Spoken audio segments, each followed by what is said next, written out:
تحياتي. هذا الفيديو هذا موجه للناس اللي تضامنوا خدموا وجمعوا التبرعات ودوهم الناس المتضررين اقليم الحوز وتارودانت واكادير. بغيت نقول لكم راه كاين واحد الشخص قصرتوا في حقه بزاف وما عطيتوش القيمه ديالو. هذا الشخص هذا اللي كيخدم عليكم بالليل وبالنهار، هذا الشخص اللي ما تينعش وكيخلص من رزقه وكيطلع وكيهبط وما عرفتش شنو هو تيدير باش يوفر لكم اي حاجه كطلبوها، باش يوفر لكم المازوط ب7 دراهم وليسانس ب8 دراهم، باش يقلل لكم من غلاء الاسعار، باش يوفر لكم مدارس، باش يوفر لكم سبيطارات، باش يوفر لكم الشغل، باش يوفر لكم اي حاجه اللي بغيتوها.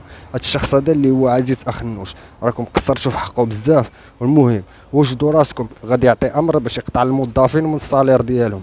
هذا الشخص اللي ما قدرش يعطي امر باش يهبطوا من المحروقات وباش ما يبقاوش يخلصوا الناس في البياج اللي غاديين بالتضامن، وعطى امر باش ينقص الموظفين من الصالير ديالهم. وتحياتي.